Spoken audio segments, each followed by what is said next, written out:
Slugger. The train station had seen tragedy fairly recently.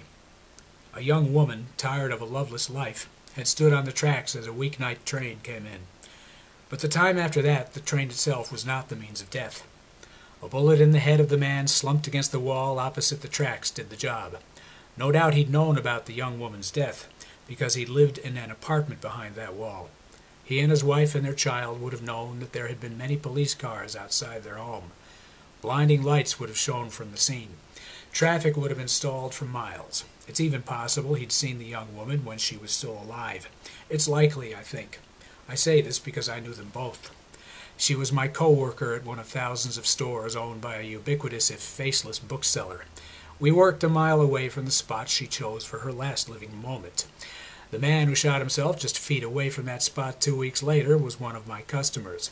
When I saw his picture in the paper, I remembered him trying to make his little son put back the comic book his mother had said he could get. I used to see the mother and son shopping by themselves. She'd get him something small and inexpensive. "Come on, Slugger," she'd say. "It's on me." He'd smile a careworn smile. "How much is that?" the father said, the time he shopped with them.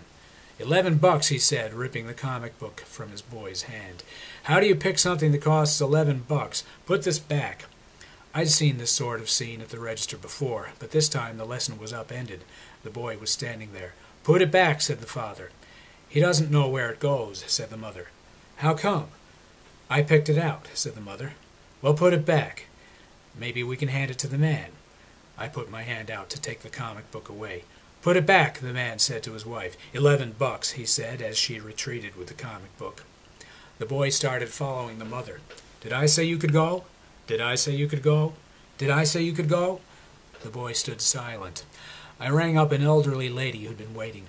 The mother came back without the comic book. She still had the James Patterson paperback she'd been planning to buy. "Come on, let's go," said the man. The woman put the book on the counter. I wasn't sure if she wanted me to ring it up. "You're not buying that," he said. "I was giving it back," said the woman. "You were giving it back," said the man. They walked past the counter and out the door, their son walking behind, looking straight ahead. It was their apartment, which would be the habitation nearest the place on the railroad tracks where my co-worker died. The angry man, the man of anger, put the pistol to his head outside the apartment building in extreme proximity to her death spot.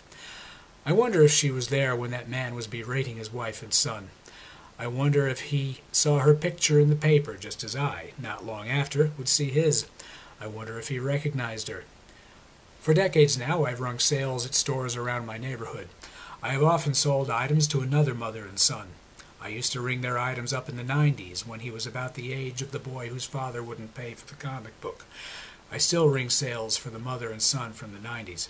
He's a tall, lanky young man now, as protective of his mother as she once was of him. I've never seen the father. But as I've said, I saw the other mother and son's father, and I imagine my co-worker who'd committed suicide saw him. I wonder if she hated him as much as I did.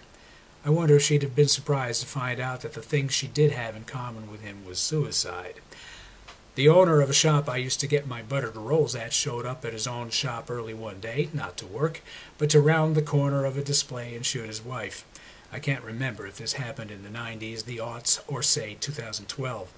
I don't know if my co-worker was alive at the time or if our suicidal customer was still among us.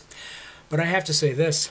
He had something in common with the shop owner that my co-worker never had in common with either.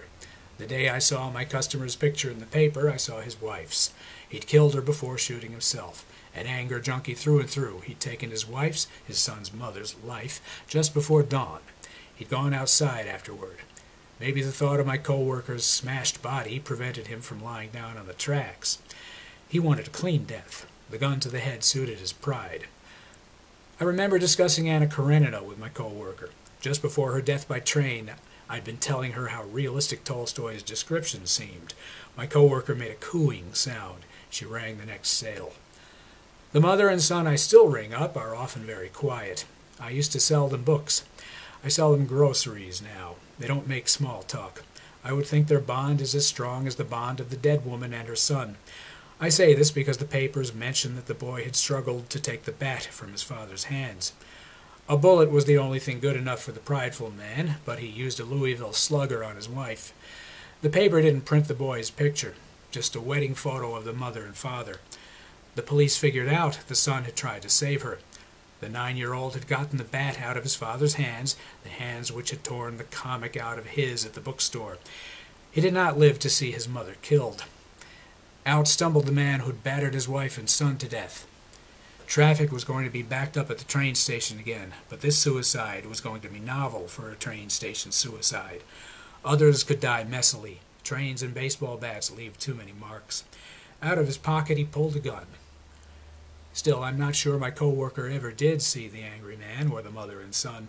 I still see, as I've said, that other mother and son. I feel sure I'll never see his father.